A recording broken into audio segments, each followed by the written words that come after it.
আজ রাতেই সম্ভবত মুক্তি পেতে চলেছেন বীরভূম জেলা তৃণমূল সভাপতি অনুব্রত মণ্ডল। আগামীকাল মঙ্গলবার তিনি বোলপুরে আসতে পারেন। পাশাপাশি মঙ্গলবারই জেলা সফরে আসছেন মুখ্যমন্ত্রী মমতা বন্দ্যোপাধ্যায়।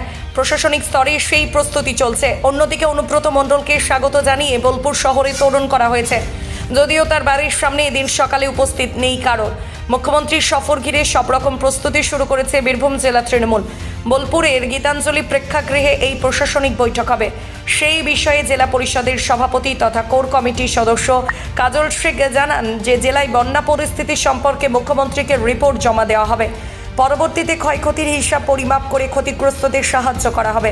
অন্যদিকে অনুব্রত মণ্ডল প্রসঙ্গে তিনি জানান, রাজ্যের নেতৃত্ব যেমন নির্দেশ দেবে সেই মতো অনুব্রত মণ্ডলের জন্য প্রয়োজনীয় সংবর্ধনা আয়োজিত হবে।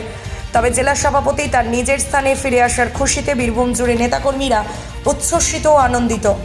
দেখুন, শুধু বীরভূম নয়, সারা বাংলার প্রত্যেকটি জেলায় আমাদের মাননীয় মুখ্যমন্ত্রী মাননীয় মমতা বন্দ্যোপাধ্যায় ভিজিট করছেন এবং বীরভূম জেলার যেটুকু এখনও পর্যন্ত আমাদের কাছে খবর আছে, তিনি বন্যা কবলিত বীরভূম জেলার যেসব এরিয়াগুলো প্লাবিত হয়েছে প্রশাসনিক লেভেলে একটা বৈঠক হবে এবং সেখান থেকে পুরো খবর নিয়ে সেই পরিবারগুলোকে কিভাবে সাহায্য করা যায় সেই বিষয় নিয়ে তিনি আলোচনা করবেন।